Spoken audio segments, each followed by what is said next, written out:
आपण सर्व श्रोतेजन या वारीच्या निमित्ताने इथं आला आहात. वारीत आल्यावर कीर्तन ऐकलं पाहिजे का? कार्यक्रम काही असो, कीर्तन झालंच पाहिजे, झालेलं ऐकलंच पाहिजे. कीर्तनावर लोकांचं प्रेम वाढलंय.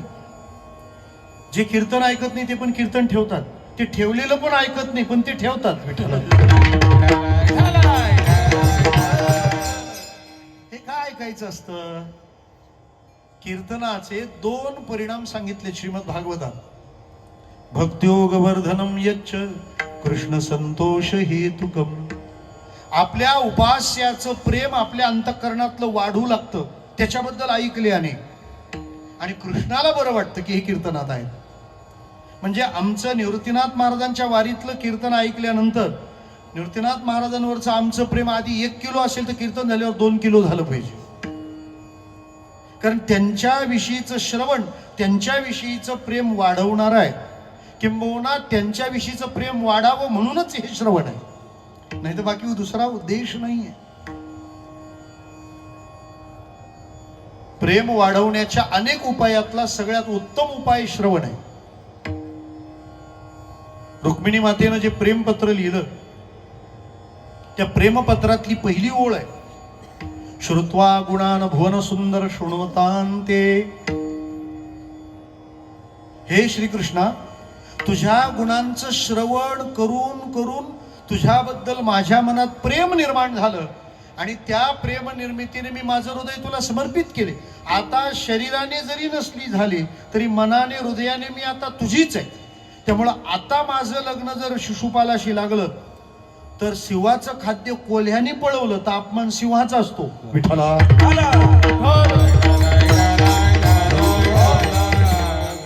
सिंहाचे भातुके जंबूके पै नेता थोराचिया माथा लाज वाटे. रुक्मिणी प्रेम करते कृष्णावर. कशामुळे घडलं हे? तिच्या घरी तिचे बाबा नेहमी कीर्तन ठेवायचे आणि मग मोठमोठे कीर्तनकार यायचे. राजाच्या घरी कीर्तन झाली पाहिजे, राजाच्या घरी पाटील आला पाहिजे, पाटील नाही आली पाहिजे. विठ्ठला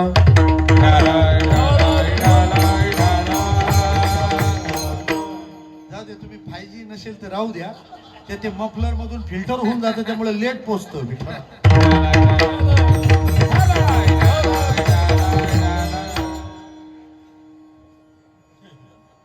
रुक्मिणीने सांगितलं आमच्या घरी रोज कीर्तन व्हायची आणि ते सगळे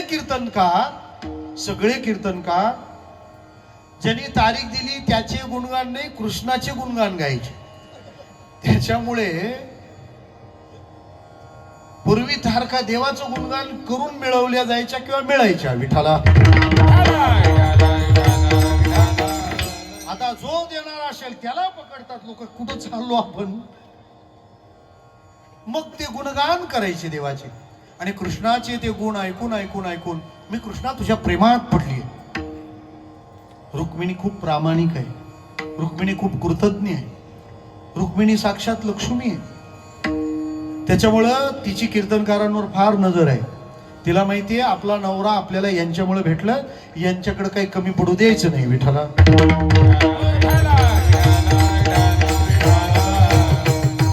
त्यामुळे कीर्तनकाराकडे जर साचलं ते तुम्ही दिलं या भ्रमात राहू नये. विठ्ठला तो लक्ष्मी माता आणि आमचा पर्सनल मॅटर आहे, तुम्ही मध्ये निमित्त आहात. श्रोते हो, रुक्मिणी माता म्हणते की मी तुझ्याबद्दल ऐकून ऐकून माझ्या मनात जर प्रेम निर्माण झालंय तर वारीमध्ये आल्यानंतर निवृत्तीनाथ महाराजांचा महिमा आपण गायला पाहिजे, निवृत्तीनाथ महाराजांचा महिमा आम्ही ऐकला पाहिजे. मग ते ऐकून ऐकून असलेलं प्रेम आणखी वाढतं. त्र्यंबकच्या वारीतलं कीर्तन ऐकण्याचा हा एकमेव हेतू असावा. विठ्ठला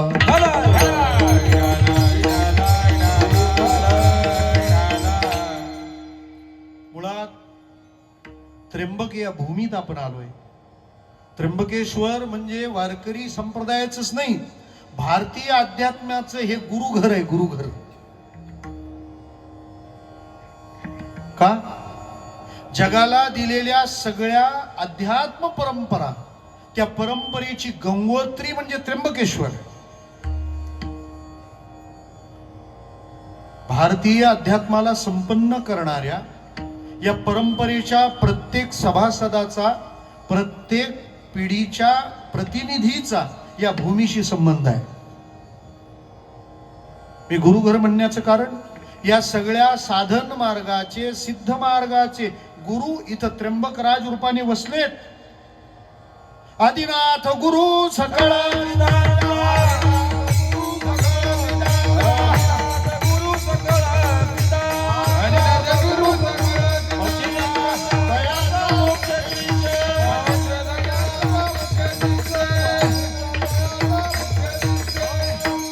आदिनाथ गुरु सकळ सिद्धांचा मच्छिंद्र तयांचा मुख्य शिष्य, ज्योतिर्लिंगाच्या रूपाने, त्र्यंबकाच्या रूपाने भगवान शिव इथं वास्तव्याला आहे. मच्छिंद्रनाथांच्या स्थानाला आपण जाऊन येतो. गोरक्षनाथांच्या मठात कीर्तन चालू आहे. गैनीनाथांच्या पादुका आम्ही पाहिल्यात. निवृत्तीनाथ महाराजांच्या समाधीवर आम्ही मस्तक टेकवलंय. म्हणजे या नाथ परंपरेच्या सगळ्या प्रतिनिधींचा या भूमीशी संबंध आहे. म्हणून आपल्याकरता त्र्यंबक हे गुरुघर आहे. आणखी सोपं बोलू, हे नाथ परंपरेचेही गुरुघरच आहे आणि हे वारकरी परंपरेचेही गुरुघर आहे. कारण ज्ञानदेवे रचिला पाया ही जर वारकरी संप्रदायाची सुरुवात असेल तर तो पाया रचायला भूमी प्रदान करणारे निवृत्तीनाथ महाराज हे त्र्यंबकवासी आहे. आणि ज्ञानोबा यांचा स्पष्ट दावा आहे की माझ्याकडं जे काही आहे, मला जे काही मिळालेलं आहे ते कोणाचं आहे? निवृत्तीने दिधले माझे हाती, निवृत्तीने दिधले माझे हाती, निवृत्तीने दिधले माझे हाती, निवृत्तीने दिधले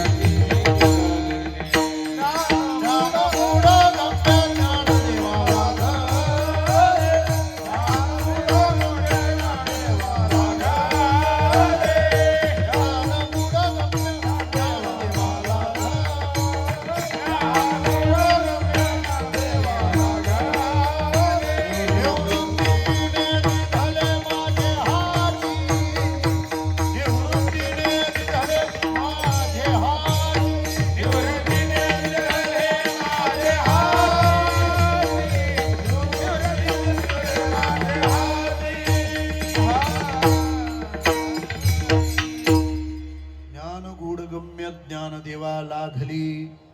जे गूढ होतं ते गम्य झालं, गमलं, मला समजलं. कोणी दिलंय? निवृत्तीने दिदले माझे हाती. ज्ञानदेव म्हणे निवृत्ती निर्गुण दिधले संपूर्ण माझ्या हाती. मला दिदलं, पूर्ण दिदलं, संपूर्ण दिदलं. म्हणून त्र्यंबक आपल्याकरता फार महत्वाचं क्षेत्र आहे. आणि त्या त्र्यंबक क्षेत्रात ज्यांचा सोहळा संपन्न होतोय ते श्री गुरु निवृत्तीनाथ महाराज आहेत. श्री गुरु हा शब्द फक्त निवृत्तीनाथ महाराजांसाठी जन्माला आलेला आहे.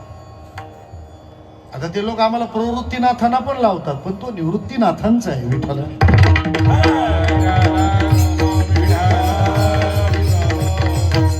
त्यामुळे तो शब्द प्रवृत्तीनाथांनी वापरू नये, निवृत्तीनाथांनी वापरावा.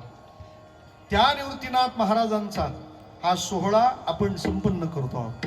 मग महाराजांचा नामाचा उच्चार, त्यांच्या दिव्य चरित्राचा उच्चार, हे सगळं उच्चारावं आणि आपण आपल्या वाणीला पवित्र करून घ्यावं म्हणून हा अट्टहास आहे. अभंग श्री संत एकनाथ महाराजांचा. या अभंगात नाथ महाराज दोन कामं करताना दिसतात. एक, आपण निवृत्तीनाथ महाराजांना शरण जात आहोत हे उद्घोषित करतात. आणि ज्यांची आपण शरणागती करत आहोत त्यांच्या संबंधी काही भाष्य, काही वक्तव्य करतायत. विठ्ठला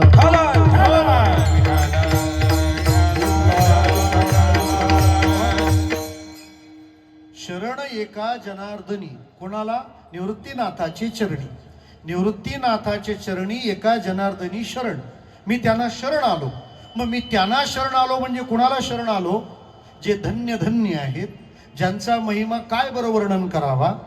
साक्षात महादेव ज्यांच्या रूपाने अवतार धारण करून येऊन ज्याने त्रैलोक्याला पवित्र केलं, ज्यांची त्र्यंबक शिखरी समाधी आहे, जिथं मागे ब्रह्मगिरी शोभते आहे, हे ज्यांना आम्ही शरण गेलो त्यांचं केलेलं वर्णन आहे. विठ्ठला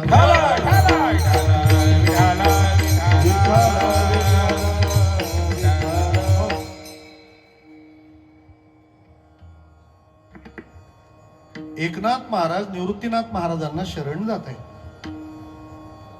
शरणागतीची काही नियमावली आहे, शरणागतीची काही पद्धत आहे, शरणागतीचे काही निकष आहेत, काही क्रायटेरिया आहे, काही पद्धत आहे. आम्हाला कळेल शरण जाणं म्हणजे तरी काय.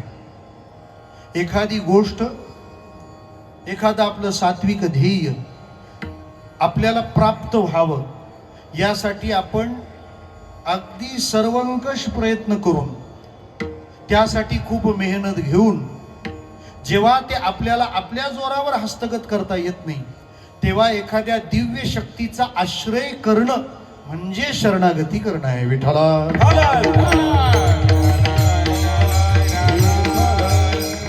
यात मांडलेले दोन मुद्दे फार महत्वाचे. एक, ती वस्तू आपल्याला मिळण्यासाठी आपण प्रयत्न करणे, आणि त्यानंतर दिव्य शक्तीचा आश्रय करणे. आपल्या प्रयत्नाशिवाय नुसता शक्तीचा आश्रय ही पूर्ण शरणागती होऊ शकत नाही. मी तुम्हाला सोपं विचारतो, आता पेपर चालू आहे, अभ्यास करावा का देवाला नारळ फोडावा? नारळ फोडू नये झालं होता तो पण एक फॉर्म मागे घेतला. काय म्हणणं आहे तुमचं? परीक्षेचा पेपर चालू आहे, अभ्यास करावा का देवाला नारळ फोडावा? हा, अभ्यास करावा, मग नारळ फोडू नये. ते नारळवाले बोंबलतील आपल्या नावाने, लाईव्ह आहे आणि ते पण चालू ठेवलंय आपण. विठ्ठला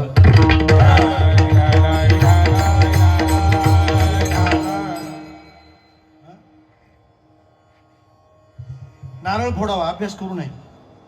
अभ्यास करावा, नारळ फोडू नये असं नाही.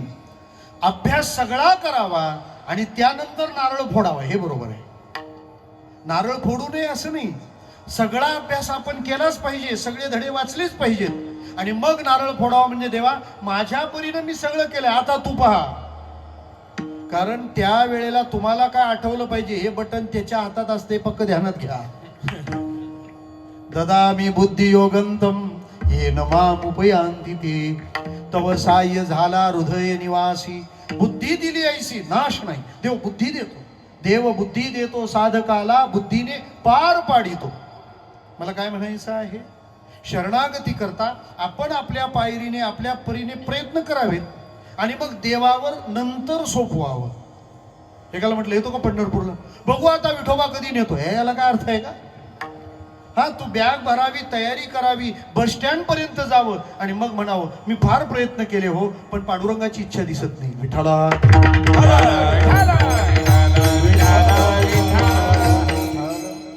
आणि तुम्ही निघाल्यावर तो किती पुढे निघतो हे तुम्हाला माहितीये.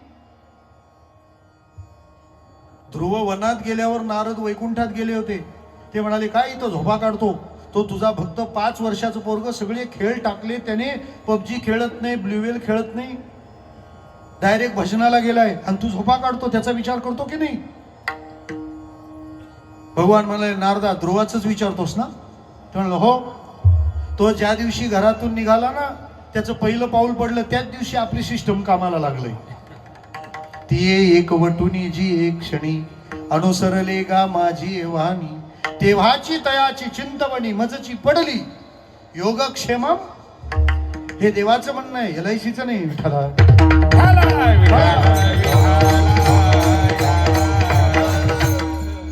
मग तसं आम्ही शरणागती पत्करताना आमचा उद्धार व्हावा, काही साधन करावं, अशी खटपट आम्ही आमच्या पातळीवर करावी आणि मग त्यानंतर त्यांच्यावर सोडून द्यावं. नाथ महाराज श्री गुरु निवृत्तीनाथ महाराजांना शरण जात आहेत. त्या शरणागतीचं कारण काय असेल, त्या शरणागतीचा हेतू काय असेल? महाराज, या जगामध्ये संत किंवा साधक ज्या ज्या वेळेला ईश्वराची संतांची शरणागती करतात, त्या त्या वेळेला 2च गोष्टीची अपेक्षा असते, एक तर मुक्तीची, नाही तर भक्तीची. विठ्ठला